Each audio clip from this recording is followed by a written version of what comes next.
The Amazon region is one of the most climate-sensitive parts of the world, yet it is also a critical part of our planetary ecosystem infrastructure. According to NASA, the Amazon rainforest is a central pump of the global water cycle. Unfortunately, due to the deforestation, the Amazon is facing an ecological tipping point, and its function as a pump may soon stop. Parts of the Amazon, in southern Amazon, are becoming a carbon source. I'm not talking about deforestation. The mortality rate of typically wet climate tree species is increasing. So all those elements are telling us we are very, very close to this tipping point of savanization. Due to its global significance, many people assume that the Amazon rainforest is the top focus of global philanthropy. That perception is wrong. Americans each year donate over $400 billion to charity. According to a 2020 report by the World Bank, only about $100 million of private philanthropy is spent on the Amazon rainforest conservation each year. That equals not 2%, but just 0.02% of American philanthropy. We don't recognize the inherent and symbiotic nature of the relationship between human beings and the natural environment. And the Amazon, of course, is so critical to our ability to survive and thrive on this planet. I mean, the work to protect forests and other natural areas can get us 1/3 of the way to the urgent goal to keep global warming within 1.5 degrees. Global philanthropy is failing the Amazon, and as a result, we're at risk of losing the ecosystem to a deforestation tipping point that could put hundreds of billions of tons of carbon dioxide into the atmosphere. The process could disrupt global rain patterns, cause mass extinctions, destroy major breadbaskets, dry up water tables of major cities, and much more. A Amazônia deve ser preservada independente dos retornos financeiros que ela traz, responsável pela não saturação dos oceanos, porque coloca cerca de 20% da água doce que vai para os oceanos, e se for destruída esse estoque de carbono de 250 bilhões de toneladas que poderão ser lançadas na atmosfera e desequilibrar o planeta. For it to work, local, traditional Amazonians need to be in charge of sustainable, commercial processes that are integrated with international climate-smart markets and finance. How can we bring this vision into reality? Let's take a look. 1. Governance and the rule of law. 2. Bioeconomy development. 3. Carbon markets. 4. Blended finance. 5. Permanent protection areas. Grant makers have an instrumental role in supporting processes and NGOs that ensure governance and the rule of law in the Amazon region. The strategies range from research and advocacy to investigative journalism in the empowerment of indigenous communities through technology and training. One historic grant, for example, from the Ford Foundation, helped to finance the digitization of land registries to prevent further land grabbing. Grants from the Open Society Foundation and others support the Igarape Institute to study government policies and develop recommendations for engagement. For this region, we need to understand who is responsible for what in the public sector and what are the changes that might affect my business. So I join up forces, be with civil society, be with multi-stakeholder coalitions. So going alone today is very hard. These recommendations must consider the local context in a bottom-up approach in partnership with traditional communities. Aqui no estado, eu estou representando a FUNERU, Associação das Comunidades Negras Rurais do Estado do Maranhão, mas represento também como quebradeiro de coco, né? Que é uma das produções que nós trabalhamos aqui como quilombola e extrativista. Bioeconomy development needs philanthropy as well to help with research, training, market development, and more. Deforestation-free commerce is one example. The Arapiao Institute funded Map Biomass to develop technologies that map historic land use change and help boycotts of products that originate from recently deforested areas. the numbers that we have from Mapiomas, where we map all the land use changes in the last 35 years, show that only 1% of the deforestation is happening on the lands that are protected by forest people. It's more protected than the national parks and things like that. In the region, historic government and philanthropic budgets have supported significant scientific research, but that knowledge still needs to be transformed into business models that benefit locals.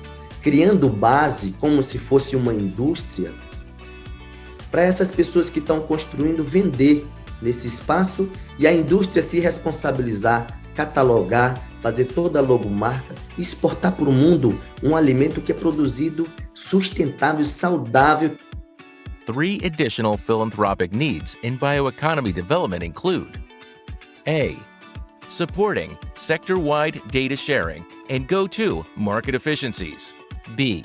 Strengthening entrepreneurial support programs such as incubators and accelerators. C. Advancing bioeconomy policies that create tax incentives and other enabling conditions for the sector. To reduce deforestation in the Amazon is not an issue of police only. Yes, we need more police, but it's changed the development pathway to a paradigm of making the forest-based bioeconomy prospering and bringing and lifting people out of poverty. And that's where I see the role of this coalition. Carbon markets are also an active target of Amazon philanthropy. While such markets mobilize billions of dollars globally, they are largely unregulated, and the Amazon and forest communities are unprotected. Sometimes, northern investors earn profits, while local Amazonians lack access to healthcare.